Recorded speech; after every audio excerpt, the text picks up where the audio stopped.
Bulletin का आगाज अहम खबर के साथ। फौजी अदालतों में आम शहरियों के ट्रायल्स के खिलाफ दरखास्तों पर समाअत पीर तक मुलतवी। कोशिश करेंगे कि मंगल को किसी नतीजे पर पहुंच जाएं। चीफ जस्टिस की जानिब से ये रिमार्क्स दिए गए कि इस बहस में नहीं जाना चाहिए कि सिविलियन का आर्मी एक्ट से कभी ट्रायल नहीं हो सकता। अगर कोई सिविलियन किसी आर्मी ऑफिशियल से मिलकर रियासत मुखालिफ कुछ करे तो ये बहुत संजीदा मामला है। इसी पर मजीद बात करेंगे नुमाइंदा दुनिया न्यूज़ मोहम्मद इमरान से। जी इमरान, बताइए कि इस हवाले से आपके पास क्या तफसीलात हैं?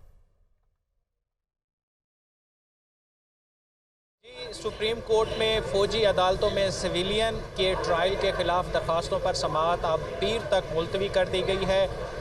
आज की समाअत की बात करें तो सिविल सोसाइटी के वकील फैसल सिद्दीकी ने आज सुबह अपने दलाइल का आगाज़ किया। उसके बाद जस्टिस जवाद एस ख्वाजा के वकील अहमद हसन ख्वाजा ने दलाइल दिए और अटॉर्नी जनरल की जानिब से भी वो तफसीलात अदालत के सामने रखी गई जो अदालत ने गुज़श्ता समाअत में उनसे तलब की थी।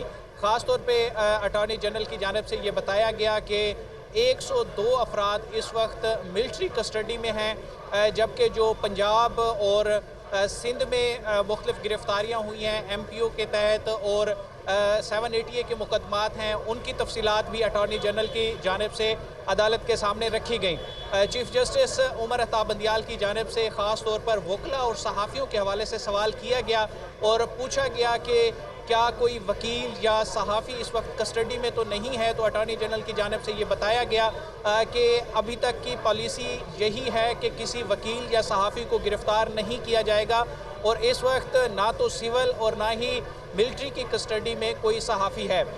एक मौके पर अटॉर्नी जनरल की जानिब से ये भी कहना था कि जितने अफराद मिलिट्री कस्टडी में दिए गए हैं उनमें से कोई भी माइनर नहीं है, कोई खातून नहीं है।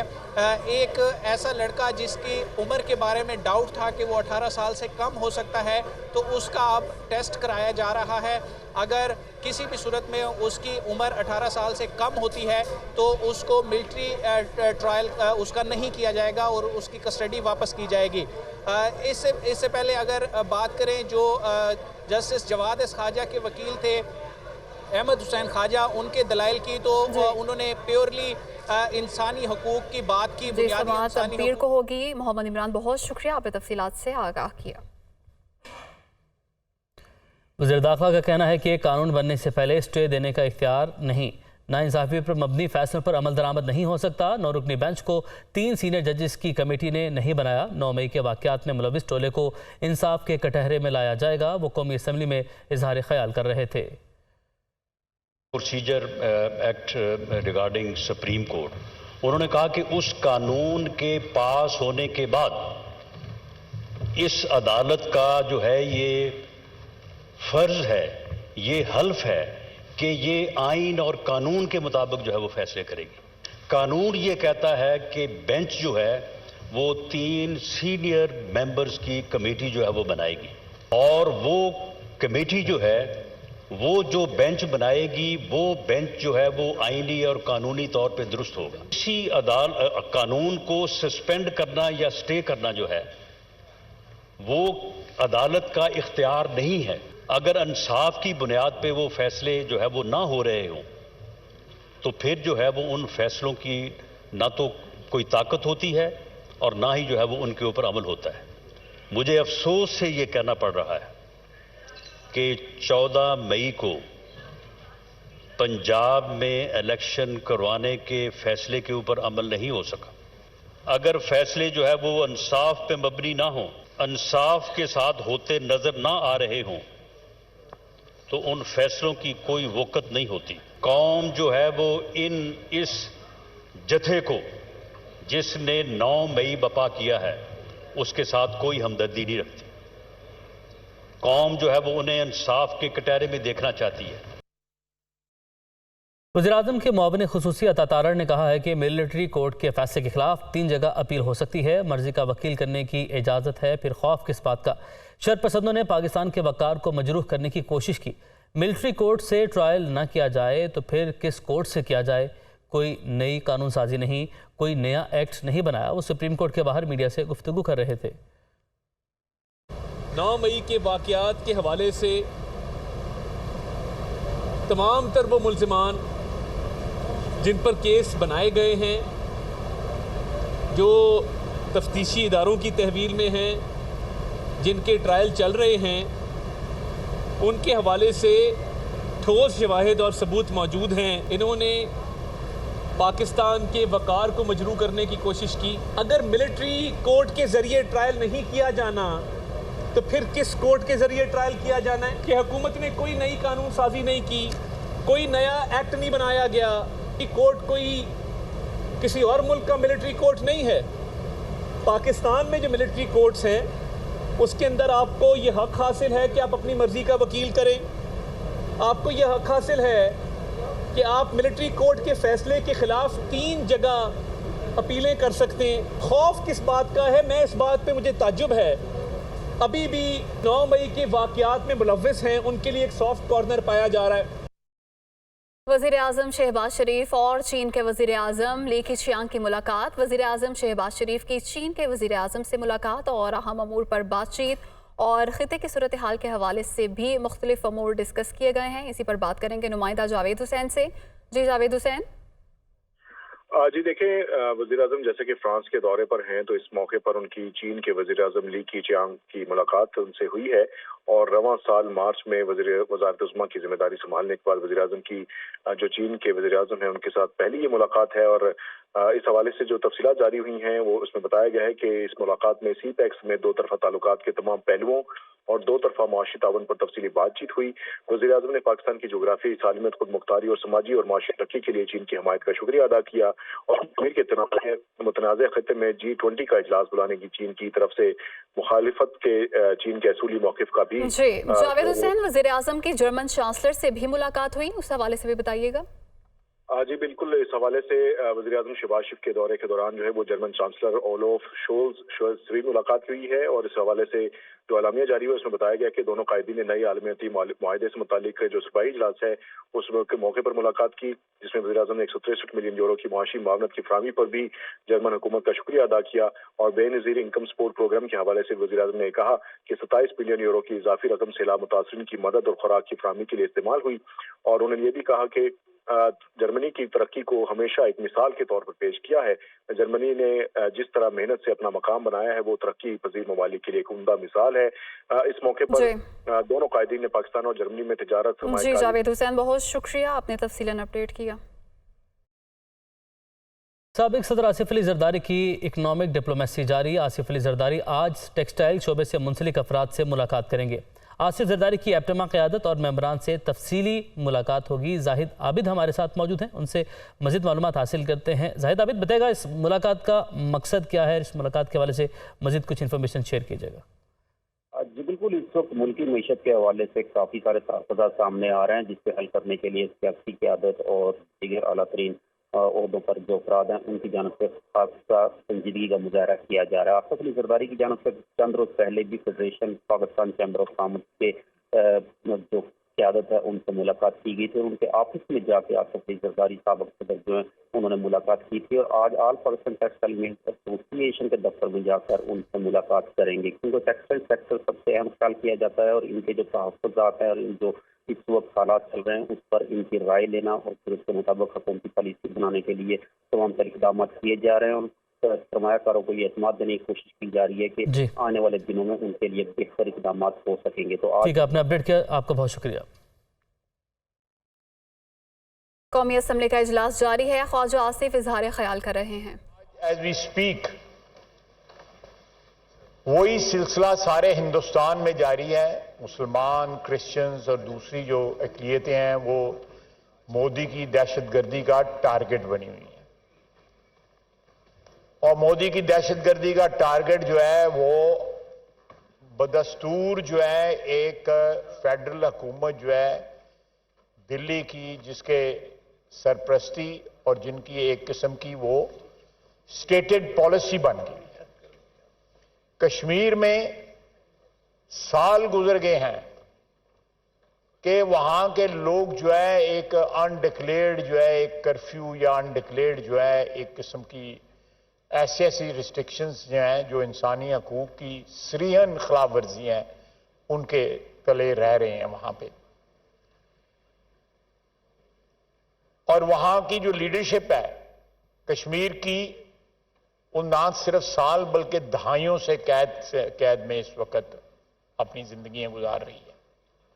بدترین دہشت گردی، ریاستی دہشت گردی جو ہے وہ کشمیر میں پریکٹس کر رہے ہیں مودی اور مودی کے جو اس کے ساتھی جو ہیں، جو ایکسٹریم جو ہے ہندو مذہبی جنون میں وہ لوگ جو ہے ایک قسم کی، میں سمجھتا ہوں ایک بیمار ذہنیت ہے جس میں وہ مبتلا ہیں. اور دوسری طرف جناب والا، ہم نے پچھلے 40-45 سال میں جو پاکستان نے امریکہ کا ساتھ دیا 2 افغان جنگوں میں، ان دونوں افغان جنگوں میں پاکستان جو تھا وہ ایک ہراول دستہ تھا، ایک ایسی جنگ کا جو ہماری جنگ نہیں تھی. اور اس جنگ کے نتیجے میں ہم دہشت گردی جو ہے جس کو کہتے ہیں کہ گھسیٹ کے اپنی دہلیز کے اندر لے آئے. خود دعوت دی ہم نے دہشت گردی کو. امریکہ تو ویسے بھی خشکی کے راستے بھی بڑا دور ہے، اس کے بعد ایک بہت بڑا سمندر ہے، تو دے فیل ویری سیف.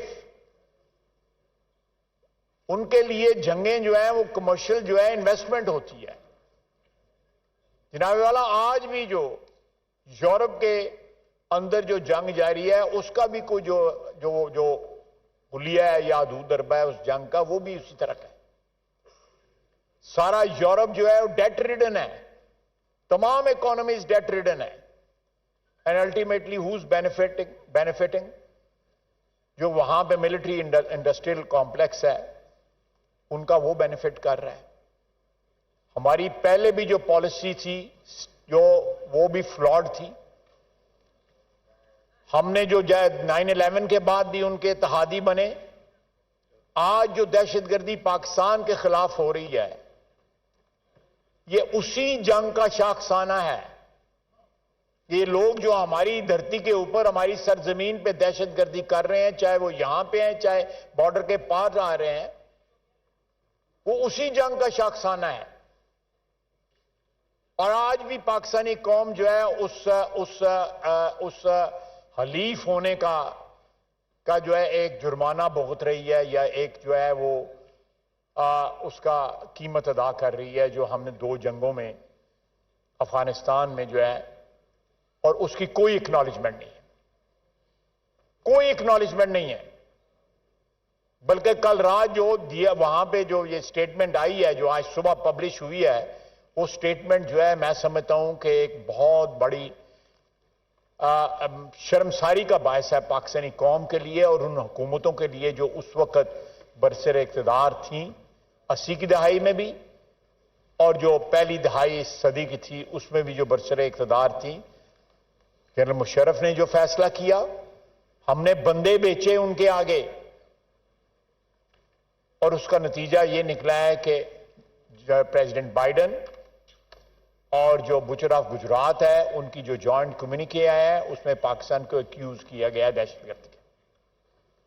تو میرا خیال ہے سر اللہ تعالیٰ خیر خرید رکھے. الیکشن جو ہے وہ ہوتے ہیں، ایک سٹیبل گورنمنٹ پاکستان کی آتی ہے جو ایک سٹیبل فارن پالیسی جو ہے یا امریکہ کے ساتھ تعلقات یا باقی ہمسایوں کے ساتھ تعلقات جو ہے ان کو پرسو کرتی ہے. اور یہ جو ہماری جغرافیہ یہ حیثیت ہے یا جغرافیہ کی لوکیشن جو ہے اس کو ہمیں لیوریج کرنا چاہیے، اپنے فائدے کے لیے لیوریج کرنا چاہیے، بجائے اس کے کہ اس لوکیشن کی وجہ سے ہم دہائیوں سے نقصان اٹھا رہے ہیں. اس کے فوائد ہیں، بے شمار فوائد ہیں، ان سے ہمیں مستفید ہونا چاہیے. بہت بہت شکریہ جناب اسپیکر.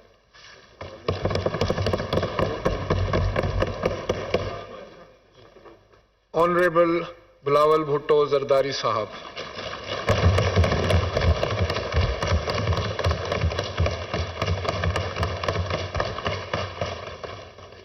بسم اللہ الرحمن الرحیم. شکریہ جناب اسپیکر. میں اپنا تقریر کا ابتدا میں فائنانس منسٹر صاحب اسحاق ڈار صاحب کا شکریہ ادا کرنا چاہتا ہوں کہ میرا خیال 1-2 دن پہلے یسٹرڈے ڈار صاحب نے جو فلڈ ریکنسٹرکشن کے منصوبے ہیں ان کے بارے میں یہاں تقریر کی اور یقین دلائی کہ وہ جو منصوبے ہیں وہ ہمارا بجٹ کے حصے ہوں گے، اور یہ ہم نہ صرف ڈار صاحب کا شکر گزار ہیں مگر وزیر اعظم شہباز شریف صاحب کا شکر گزار ہیں، اس لیے یہ وزیر اعظم شہباز شریف صاحب کے اپنے ہی وعدے تھے جو ہمیں انشاءاللہ تعالی پورا ہوتے ہوئے نظر آ رہے ہیں۔ جناب اسپیکر، پاکستان میں نوجوانوں کے لیے کھل کے بات کرنا جو ہے وہ کافی مشکل ہوتا ہے۔ ہمارا ثقافت کی وجہ سے ہمیں اپنا بڑوں کا احترام سکھایا جاتا ہے، اور خاص طور پہ مجھے شہید محترمہ بینظیر بھٹو نے مسلسل یہی تربیت دیا ہے کہ آپ نے اپنے بڑوں کا احترام کرنا ہے، اور آپ نے رسپیکٹ کے ساتھ آپ کا جو کردار ہے وہ رسپیکٹفلی کرنا چاہتا ہوں۔ میرا پورا مسلسل یہی کوشش رہا ہے، چاہے میں اپوزیشن میں ہوں یا حکومت میں، ہمارا سیاست وہ گالم گلوچ والا سیاست نہیں ہے، ہمارا سیاست وہ کردار کشی کروانا سیاست نہیں ہے۔